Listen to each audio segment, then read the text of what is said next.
Atos, capítulo 5, verso 12 a 16, diz assim: meus irmãos, observe que tem um título ali: os apóstolos fazem muitos milagres. E diz assim então a Escritura: muitos sinais e prodígios eram feitos entre o povo pelas mãos dos apóstolos, e costumavam todos reunir-se de comum acordo no pórtico de Salomão. Mas dos restantes ninguém ousava ajuntar-se a eles. Porém o povo lhes tributava grande admiração, e crescia mais e mais a multidão de crentes, tanto homens como mulheres, agregados ao Senhor, a ponto de levarem os enfermos até pelas ruas e os colocarem sobre leitos e macas, para que ao passar Pedro, ao menos a sua sombra se projetasse em algum deles.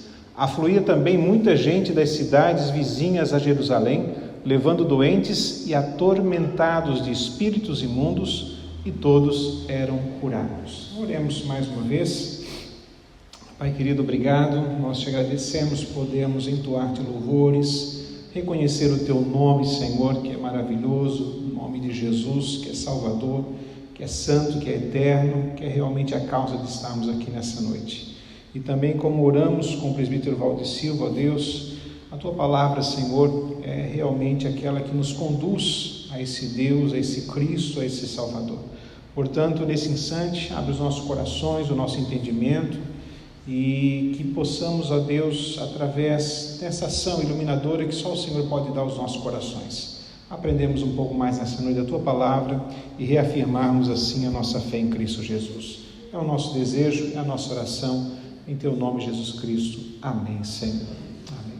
Irmãos, essa parte de texto, fiquei bem tentado a ler um pouco mais, isso antes, claro, não agora, mas quando fui preparar a mensagem para fazer já a continuidade do assunto, e fazer um apanhado mais geral, mas cada texto tem sua peculiaridade, sua particularidade, e eu escolhi então essa pequena porção, embora ela já esteja bem dividida, a partir do verso 17, a prisão dos apóstolos, e dá suficientemente para nós pensarmos um pouquinho separado daquela e assim tirarmos outras lições a partir do verso 17 já em outra quinta-feira.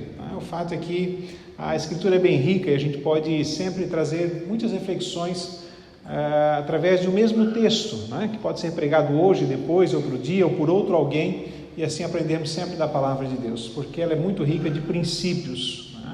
E a gente cresce quando então a gente traz ela ao nosso coração nesse sentido.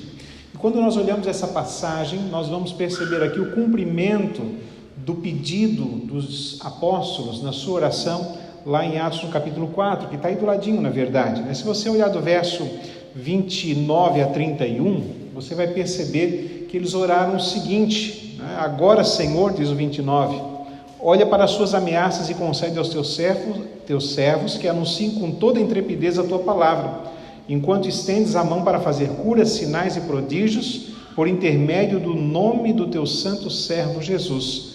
Tendo eles orado, tremeu o lugar onde estavam reunidos, todos ficaram cheios do Espírito Santo e com intrepidez anunciavam a palavra de Deus. Então a primeira coisa que eles pedem acontece imediatamente, ou na sequência, começaram cheios do Espírito Santo a anunciarem, a pregarem a palavra de Deus. Pedido que eles fizeram: concede aos seus servos ousadia, intrepidez para fazer a pregação. E assim aconteceu, começaram a pregar, a divulgar a palavra de Deus. Também oraram para que o Senhor então estendesse as mãos e fizessem curas, sinais, prodígios. E agora se sucede nos versos que nós lemos, Deus atuando através dos apóstolos e realmente curando pessoas, fazendo milagres, transformando a vida de muita gente através, principalmente nesse caso, da restauração física e também, claro, da liberdade do cativeiro de Satanás, quando alguns possessos também eram agora curados, os espíritos malignos saíam e eles ficavam sãos e bem. Então percebemos realmente a ação de Deus na vida dos discípulos e dos apóstolos após a sua oração. Fato esse que se dá sequencial, não só nessa parte, mas continuamente à medida que nós vamos lendo e percebendo a história do livro de Atos. Mas tem uma pergunta que certamente você já se fez, eu já me fiz, eu acho que todos nós já fizemos algum dia, por que é que hoje nós não temos os milagres como nós lemos justamente nesse texto? Eu acho que todo mundo já se perguntou isso, né? Há muito tempo já eu li Atos, né? Isso já faz muitos anos, eu li Atos, e a primeira coisa que a gente faz quando a gente tem um contato primário com a Bíblia, né? É fazer comparações do tempo bíblico e o tempo de cá, onde a gente está vivendo. Embora vivamos 2000 e alguma coisa depois de Cristo, né? A nossa comparação é sempre com a Escritura, pois ela é a única regra de fé e prática, e a gente vai olhar para ela para poder realmente aprender, né, da Escritura na nossa vida. Então a primeira pergunta, ou uma das primeiras perguntas, quando a gente tem contato com a Escritura, é perceber esse fato maravilhoso, né?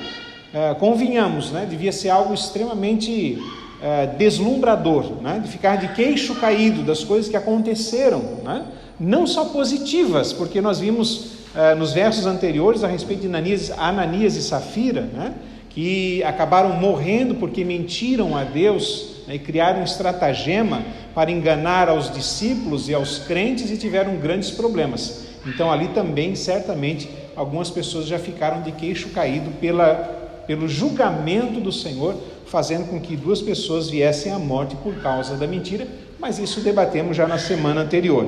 Agora não, nós vemos o positivo, os milagres maravilhosos que acontecem na vida desses homens, dessas pessoas que lá estavam naquele instante, né? Lembrando que o que é milagre? Milagre é uma intervenção de Deus nos fatos ordinários da vida, de forma miraculosa, sobrenatural, mudando a história, mudando o curso das coisas, fazendo com que algumas coisas aconteçam absolutamente do nada, né? De uma forma que realmente seja impactante para a vida daqueles que recebem ou da vida daqueles que vêm, né? E agora, no mundo em que nós vivemos, deixa eu pensar um pouquinho aqui, você vai me entendendo à medida que eu vou avançando, pensando um pouquinho mais adiante, estamos num tempo muito moderno, né? Onde tudo tem uma explicação científica, onde as pessoas têm razão para tudo, onde muita gente, inclusive ao longo da história, quis deixar até o livro de Atos de lado, porque não conseguiam conceber tantos milagres e achavam que sua historicidade estava prejudicada por causa dos milagres aqui contidos. Houve alguns que acharam que não deveria compor as escrituras, o livro de Atos. Até um homem chamado Rudolf Bultmann, ele disse o seguinte, veja só, ele disse assim, né, é impossível usar a luz elétrica e o rádio, nós já estamos um pouco mais avançados quando ele escreveu, né? Podemos usar a internet, as redes sociais, toda essa parte de mídia, né? Beneficiarmos dos remédios modernos e das descobertas cirúrgicas e, ao mesmo tempo, acreditar no mundo de espíritos e milagres do Novo Testamento. Ele está errado, não é? Ele está errado. Ele diz que dentro da tecnologia, da modernidade em que a gente vive, todos os conceitos científicos e tecnológicos, inclusive para a saúde, ele acha que é impossível, né, crermos nos milagres, mas ele está equivocado. É o nosso Deus que criou o universo e ele interfere nesse universo criado quando ele quer, à maneira que ele quer, conforme a sua soberana ação, vontade e atitude, né? Os milagres não são apenas possíveis, mas também acontecem sim, né? Acontecem sim. Mas ainda fica a pergunta, por que não é como antigamente? Por que não é como esse período, né? Por que há um desejo nos nossos corações de que fosse assim e não tem sido? Né? Há explicação para isso, a gente precisa pensar um pouquinho nesse texto, né? Então veja, Deus faz milagres, Deus age sobrenaturalmente na vida de pessoas. Temos histórias de pessoas que compartilham a ação de Deus na sua vida, né? Isso pensando um pouquinho, vou falar de um tipo de milagre depois diferente, mas pensando justamente como aqui, alguém que foi curado, alguém que certamente já foi livre da escravidão de Satanás na sua vida, alguém que já recebeu uma ação poderosa de Deus em si próprio, pessoas que estavam doentes e através da ação graciosa de Deus foram realmente e completamente curadas na sua vida física, né? Foram completamente curadas. Mas vamos pensar um pouquinho mais. Por que Deus não faz como fazia antigamente? Qual foi a última vez que você viu um cego abrir os olhos e ver? Qual foi a última vez que você viu realmente um paralítico levantar-se do seu leito? Qual foi a última vez que você viu um morto ressuscitar? Desses 3, eu não lembro de nenhum, desses 3 casos mais graves, né? Eu não lembro de ter visto nenhuma vez. Pode ser que alguém tenha contado, mas eu não conhecia essa pessoa. E por que então aqui diz isso e nós vivemos um momento tão diferente? Porque há propósito de Deus na operação de milagres. Simplesmente por isso. A resposta é essa. Por que é que Deus não faz a mesma coisa que fazia em Atos dos Apóstolos? E não faz nesse formato? Não. Nessa condição? Não. Nessa condição, veja bem, não é que ele não faça milagres e não cure alguém, mas nessa condição que nós vemos aqui, a rodo, né, como diz o ditado, não, observe que não, observe que é diferente. Às vezes quando a gente não compreende a Escritura, a gente pensa, não, deve ser porque tal pessoa, né, não está totalmente habilitada a isso, né? Ou talvez você se cobre de si próprio, não, talvez é porque eu não tenha fé, né? E alguns dizem que se você não é curado é porque você não tem fé, e culpa a pessoa, ela fica doente e ainda, né, com um complexo de falta de fé. Acontece também, né? Mas observe, né, são 3 coisas que nós podemos pensar, começando em Jesus, do porquê aconteceram tantos milagres nesse instante, na época de Jesus e agora também em Atos dos Apóstolos.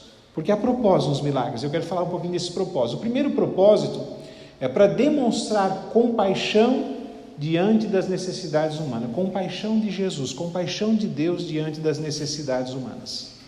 O primeiro propósito é para que Deus demonstre a sua compaixão. Quando nós olhamos Marcos, se você não quiser abrir, não precisa, eu vou ler alguns e outros vou mencionar. Marcos 6,34 diz assim: ao desembarcar, sair do barco, viu Jesus uma grande multidão e compadeceu-se deles, porque eram como ovelhas que não têm pastor, e passou a ensinar-lhes muitas coisas. A compaixão de Jesus, a compaixão de Deus, ao entrar em contato a necessidade humana com a compaixão de Deus, algo pode acontecer sim. E como Jesus estava presente em terra, e ele vendo as multidões, e no caso aqui diz ele aflitas sem pastor, e esse texto é um texto que está na história que menciona a multiplicação dos pães e peixes, inclusive não somente Jesus passa a ensinar-lhes, mas também depois prover pão àquela gente. A misericórdia dele, então ali, a compaixão dele se torna ativa, e ele provê ao coração e ao estômago daquelas pessoas que estão ali com ele. A grande questão é que Deus faz isso, como nós lemos, ou como eu mencionei, quando há a sua vontade soberana diante desse fato e dessa circunstância, quando se encontra essa necessidade e essa compaixão. O fato é que Deus é compassivo, mas nem sempre ele exerce imediatamente a compaixão. Quando eu me lembro de Paulo, quando escreve a respeito de Faraó, lá no capítulo 9, no verso 15, ele diz assim: pois diz a Moisés, Deus diz a Moisés, terei misericórdia de quem eu aprouver ter misericórdia, e compadecer-me-ei de quem me aprouver ter compaixão. Então, para que haja realmente a ação miraculosa de Deus, é necessário o exercício da compaixão do Senhor primeiramente, ele compadecer-se de nós. Mas a Bíblia diz que ele é compassivo, só que ele atua em determinados momentos da história da nossa vida e também da humanidade. Ele atua em momentos específicos da nossa vida e momentos específicos da história da humanidade. Ele não só atua quando quer, mas ele atua no tempo que quer. Por isso, uma explosão também de milagres com os seus discípulos aqui, pós a sua assunção aos céus. Os discípulos tinham a incumbência de levar o Evangelho e fazer essa igreja crescer. E Deus dá a eles as condições para que a mesma graça sobre Jesus também esteja agora na vida dos apóstolos, para que esses também façam sinais, prodígios, curas. E tenhamos então o registro de muitas coisas que aconteceram nesse período da história, tanto do ministério de Jesus, quanto também do ministério dos apóstolos. Depois isso já não se torna mais assim, e eu vou falar um pouquinho a partir de agora. A segunda coisa de por que acontecem esses milagres nesse momento da história É porque há um propósito, como eu disse, há propósitos nos milagres de Deus. E o segundo propósito, além de fazer com que a compaixão de Deus seja demonstrada, é justamente apresentar as credenciais de Jesus como Filho de Deus. Mostrar a compaixão de Jesus, já que era um ministério terreno, vamos pensar assim, né? E também apresentar as suas credenciais. Em Mateus, no capítulo 11,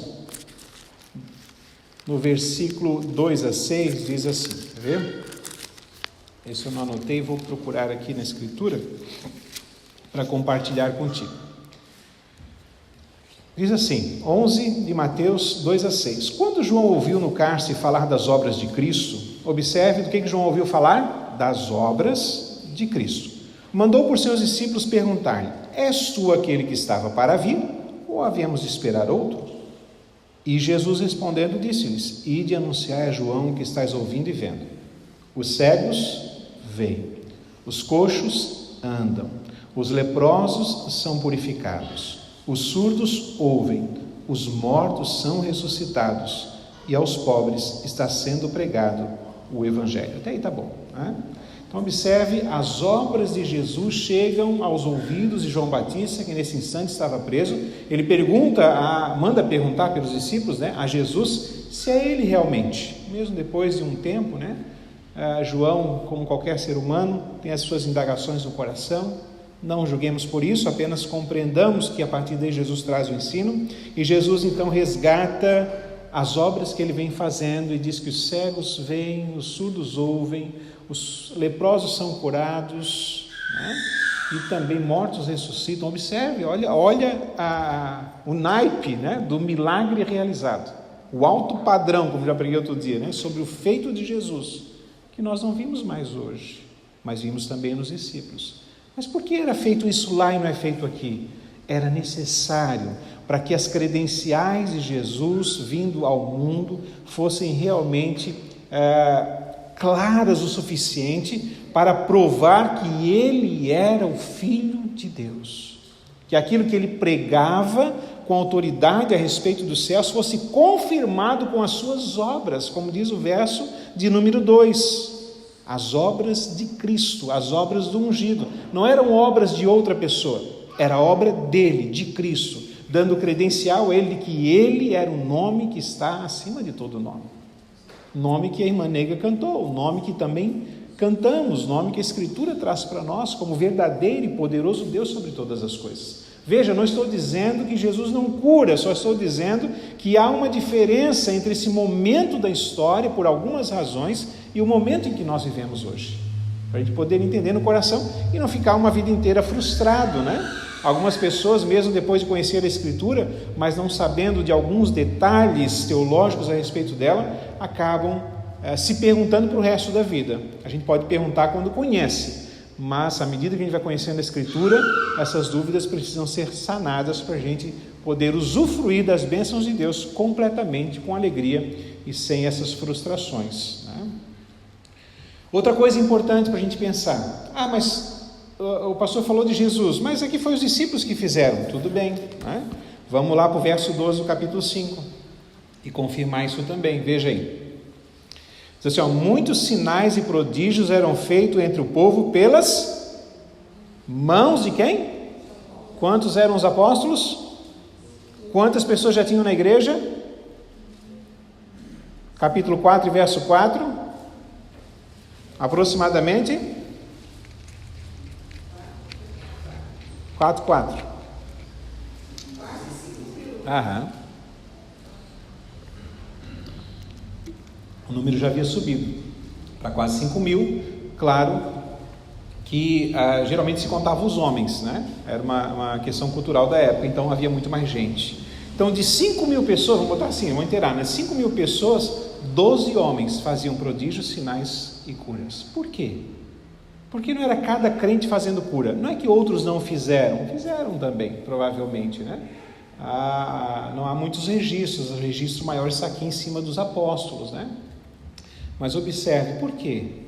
Porque eles eram aqueles chamados por Jesus para dar continuidade ao seu ministério, principalmente no nascedouro da igreja, e para que houvesse a expansão do evangelho, era necessário que os apóstolos fossem também reconhecidos como aqueles que estiveram com Jesus. Também era para credenciar os apóstolos como aqueles que foram escolhidos por Jesus para dar continuidade a esse ministério da expansão do evangelho. Eram os 12 que faziam isso, eram os apóstolos, mais especificamente. Paulo também curou, mas ele se denominou, entendeu-se, foi chamado e diz isso que Cristo fez como apóstolo do Senhor. Não é? Observe comigo, por curiosidade, 2 Coríntios, capítulo 12, verso 12. 2 Coríntios 12, 12.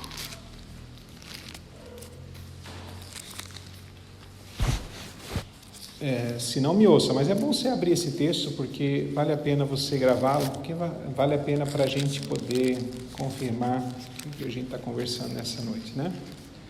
2 Coríntios 12, 12, diz assim o texto.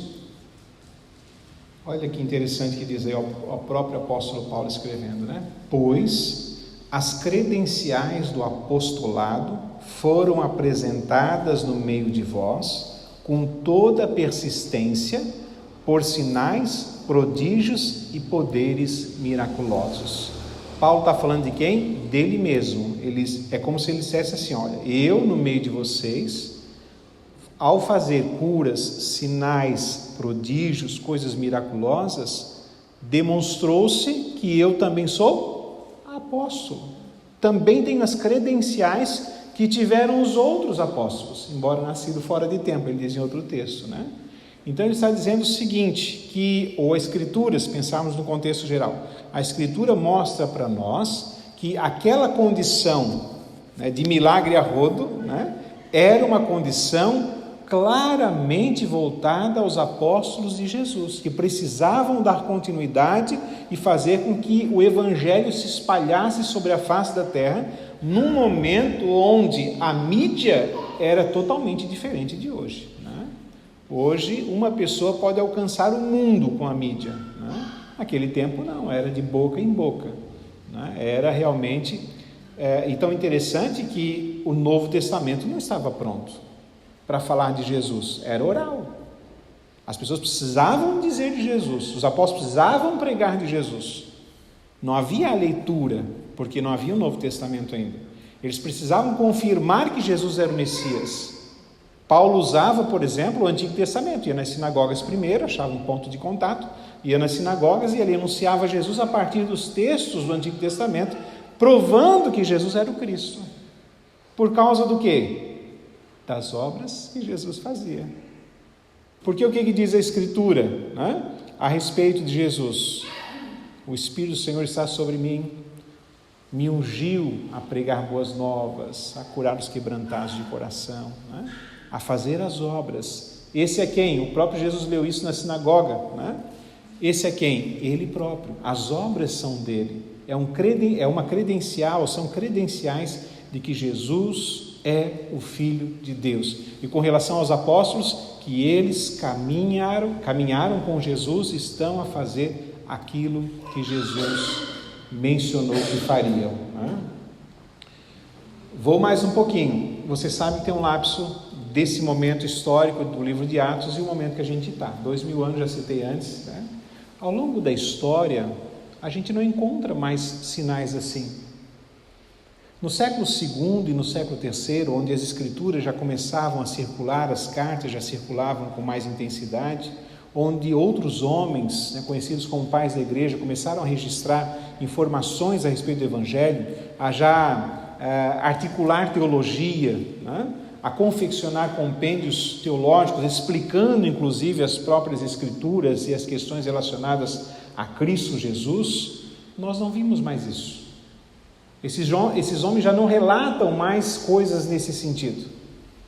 Eles começam a migrar para uma coisa, que inclusive, já falei bastante para o Presbítero Valdir, que orou pelo início do culto, né? Mas o Presbítero Valdir também orou, para que o Senhor viesse a usar a sua palavra para nos edificar, falar conosco, A partir de um determinado momento, onde a escrita começa de forma mais intensa do Novo Testamento, onde a mensagem a respeito de Jesus começa a ser falada, ensinada de forma mais específica, já essas condições vão diminuindo. Esses milagres, nesse sentido que eu falo aqui, lembre-se, meus irmãos, não é que eu não acredito que exista milagres, eu estou falando nessa condição que nós lemos, já são um pouco menores. A palavra vai falando, e Deus sim vai curando à medida que Ele deseja, à medida que Ele quer, na forma que Ele quer, mas não tão parecida mais com o Novo Testamento, não é? Já mudou completamente a ação divina nesse quesito, né? É por isso que nem todo morto ressuscita. Pode ser que alguém ressuscitou um morto aí, eu nem sei, mas eu não vi, né? E aqui parece que era muito comum, né? Cegos veem, é difícil, geralmente, né? Não é para fazer crítica, mas para a gente poder pensar, né? Pregador cura dor de cabeça, porque não se vê, né? Cura dor no estômago, tem também, tem gente que é curado do estômago, nada contra, né? Mas não se vê. Há muitos espetáculos em cima de coisas que não se veem. Mas Jesus curava o que era visto. O coxo levantava imediatamente. Conheço um caso, vou aproveitar aqui, né? Conheço um caso de uma pessoa que conhecemos, e ele estava num encontro religioso, e eu sei porque eu também estava lá há muitos anos, e o pregador, de alguma forma, não sei porquê, não me lembro os detalhes, mas o chamou para o púlpito de longe, ele estava bem no fundo, demorou até a chegar, porque ele usava muletas, tinha dificuldades de caminhar, né? Tinha dificuldade, tem ainda até hoje, tinha dificuldades de caminhar. O pregador chamou, e aí orou por ele, fizeram toda aquela ginástica, e disseram que ele estava curado e tal. O povo que não sabia disse sim, que amém, glória a Deus, obrigado por isso, Jesus e tal, e agradeceu, e aquele fervo todo. E como eu conhecia a pessoa, ficou mais fácil, né? Eu acompanhei um pouquinho da vida dela depois e não vi nenhum resultado dessa oração, ou dessa cura dita, e até hoje a pessoa, pelo contrário, sofre ainda mais, está cada vez mais debilitado, e até hoje não recebeu nenhuma cura. Não falo isso para desanimar, né? Estou falando isso como constatação daquilo que é e daquilo que não é, para a gente poder entender realmente que houve um tempo, sim, que era diferente, respondendo à pergunta do nosso coração do porquê que não é mais assim, porque havia um propósito nesses milagres para darem credenciais a Cristo e aos seus apóstolos, né? Para demonstrar a misericórdia de Deus também, embora a misericórdia de Deus ainda caminha conosco, né?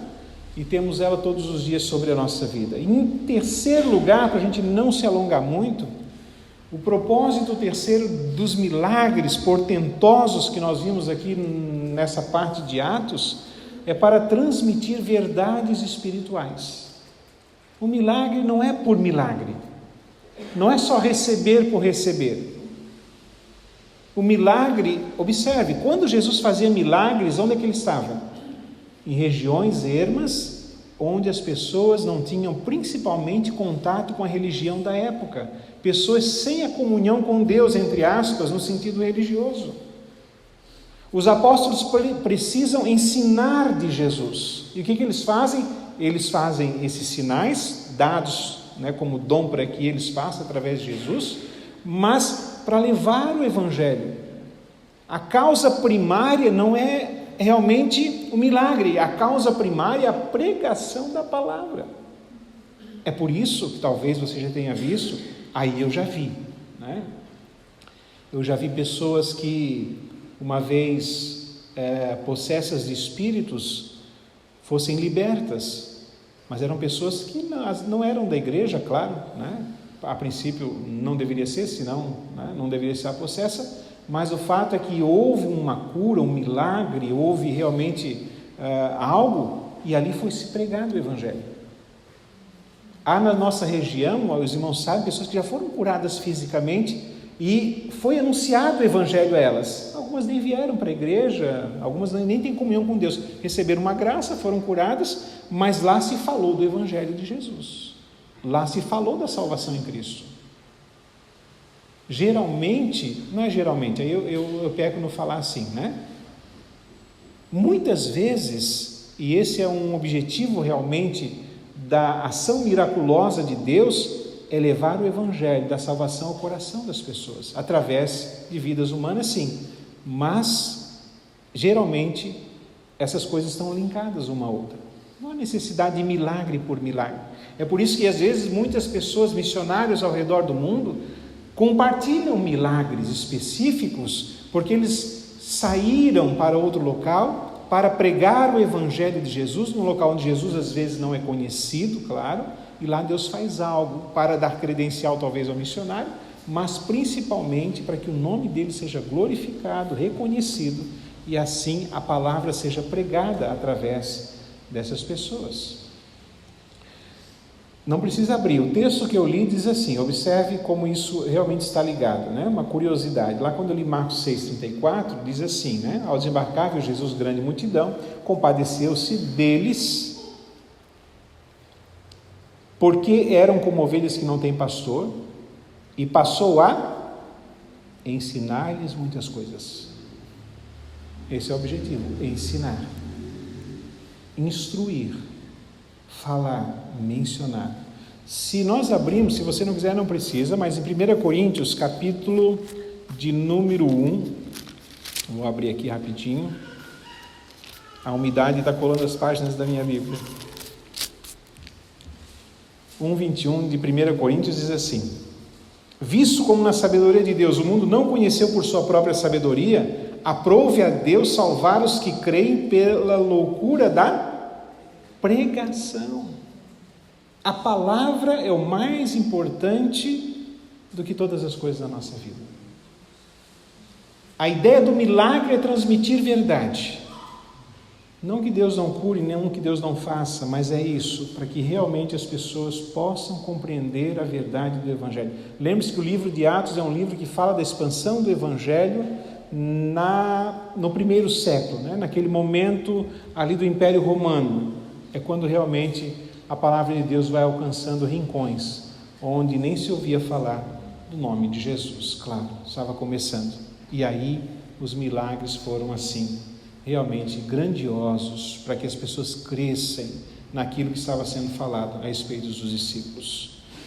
Então, para já caminharmos para o final e pensarmos um pouquinho, para aplicarmos a nossa vida. Não é uma receita, não existe receita para o milagre. Tudo está sob a soberania de Deus, a vontade dele. Ele faz o que ele quer quando ele quer, ou ele não faz se ele não quiser também. Embora nós cremos que ele pode realmente restaurar a nossa vida. Tanto é que dá aquela impressão, talvez, ou pode dar a impressão de que eu não creio assim, né? Mas eu creio, tanto é que vamos orar daqui a pouco pelos nossos irmãos, crendo que Deus pode, e já deu saúde a muitos outros, né? Às vezes Deus pode fazer de forma miraculosa, mas pode usar a medicina também, pode usar recursos novos, né, da ciência também. Deus faz o que Ele quer e como Ele quer, mas nós cremos que Ele pode intervir na nossa vida, né? Intervir na nossa vida. Então, 3 coisas a pensar com relação a essas considerações que fiz, do porquê é um pouco diferente as ações miraculosas hoje de um tempo passado, porque haviam propósitos específicos e diferentes também, né? Mas há milagre, existe milagre quando, já falei isso, mas repito, encontra-se a necessidade, a carência humana com a compaixão de Deus. Quando essas duas coisas se encontram, há uma ação poderosa nos nossos corações, na nossa vida, e Deus faz sim milagre. Deus realmente age poderosamente. Segundo lugar, quando homens e mulheres se humilham para que Deus seja glorificado, há milagre. Eu digo isso porque as credenciais eram para Jesus. Também foi para os apóstolos, sim. Mas pensemos em Jesus, né, no nosso Deus. Às vezes as pessoas têm o desejo de que haja alguma cura para que o pregador fique famoso. Vamos botar assim, né? Já sendo mais direto, né? Para que se haja algum espetáculo ministerial. Lá na igreja do fulano, lá na igreja do pastor Cláudio, pode ir que lá tem cura e vai curar todo mundo. Né? Depois eu vou ter que apagar o áudio, Fabiola, não pode cair por aí esse áudio. Então, algumas pessoas, infelizmente, têm essa cultura, né, da sua igreja, do seu ministério, da sua denominação, de si próprio, e não para glorificar a Jesus. Quando humildemente rogamos a Deus, né, reconhecendo que é Ele quem faz o milagre, que as credenciais são dele, Ele pode agir na nossa vida e fazer realmente coisas maravilhosas e sobrenaturais. Terceiro lugar, quando incrédulos e ignorantes, e a palavra ignorância no sentido de sem conhecimento, são expostos à palavra de Deus, pode haver grandes milagres. Pode haver grandes milagres quando a palavra de Deus encontra corações necessitados do Evangelho de Cristo Jesus. Há grandes milagres. Eram 3 situações que realmente estavam acontecendo nesse momento de Atos. E por isso, então, grandes milagres, por causa do momento. Não que não tenhamos ou tenhamos menos necessidade do que outras pessoas na saúde. Não, alguns irmãos aqui presentes, inclusive, têm grandes necessidades. E podem continuar confiando sim. Se Deus desejar e quiser, Ele fará a obra específica e maravilhosa na vida de vocês. Use a nossa oração aqui, use o nosso rogo juntos, ou use as instrumentações deste mundo, dessa década, dessa ciência, Ele o fará, porque Ele é Deus que faz essas coisas. Entendemos a vida da Joana, a irmã Nena está ali, como um milagre, tanto anteriormente, quando nasceu, quanto agora. Ambas as situações foram tratadas com cirurgia, com cuidados médicos, mas sempre regados de oração. E sabemos que acima de tudo está o Senhor, que age em prol dos seus filhos, porque onde encontra-se a necessidade e a misericórdia de Deus, sempre há grande chance de haver um milagre. Então Deus faz milagre sim, Um pouquinho diferente, não assim por uma pessoa a rodo, não. Por um pregador que é o tal, não. Mas na comunidade de homens e mulheres humildes perante a presença do Senhor que buscam a sua graça. E tem mais para a gente encerrar. Cada pessoa que se converte é um milagre. Cada vez que você levanta pela manhã é um milagre. Cada vez que nós vamos chegando ao final de mais um dia, diante de tantas circunstâncias, é um milagre. Depois de uma pandemia que ceifou milhares e milhares de vidas, inclusive do nosso meio, estarmos vivos é um milagre. É um milagre. Deus faz milagres a todo instante. Não são só os portentosos do período de Atos que são milagres, mas o cuidado do Senhor, a renovação da fé nos nossos corações, a proteção dele a cada dia sobre nós e a nossa família, são realmente milagres do Senhor na nossa vida. Portanto, Deus todos os dias tem feito milagres. Todos os dias a ação sobrenatural de Deus tem sido sobre a nossa vida. Deus realmente tem sido maravilhoso. Deus realmente tem sido misericordioso, compassivo, cheio de graça. E temos experimentado o seu poder sobrenatural na nossa vida. E o maior deles, já mencionei, mas repito para encerrar de fato, é a salvação em Cristo Jesus. Não há maior milagre do que esse. Não há milagre que suplante esse na nossa vida. Que recebamos tudo, mas sem salvação não seremos absolutamente nada. Mas se ainda alguma coisa nos faltar, mesmo tão desejosos dela, tendo nós, Salvador e Senhor das nossas vidas, Cristo Jesus sobre nós, guiando-nos e cuidando de nós, realmente temos o maior milagre de todos. Para isso eram aqueles milagres, para que eles fossem salvos, para que crescem e se arrependessem. Nós cremos, nos arrependemos pela graça de Deus e a ação misericordiosa dele na nossa vida. Portanto, o milagre já está sobre nós em Cristo Jesus. Que Deus então assim nos ajude a pensar, não deixar de orar, não deixar de confiar. Não é isso, meus irmãos, não. Só para entendermos realmente que há uma diferença sim, mas é por causa do propósito. Mas certamente Deus tem propósito também na nossa vida e quer cuidar de nós a cada momento da nossa história. Vamos orar a Deus. Eu quero desafiar então você a sair do seu lugar, se precisa, vir aqui à frente para orarmos juntos, mediante as necessidades que nós temos buscado ao Senhor. E assim então encerrarmos essa mensagem com essa oração, pedindo a graça de Deus sobre a vida dos irmãos, também sobretudo aqueles que precisam de saúde. Pode chegar à frente então. Vamos ficar todos de pé. Se você ficar no banco, fique de pé e me ajude a orar também, orando pela vida dessas pessoas.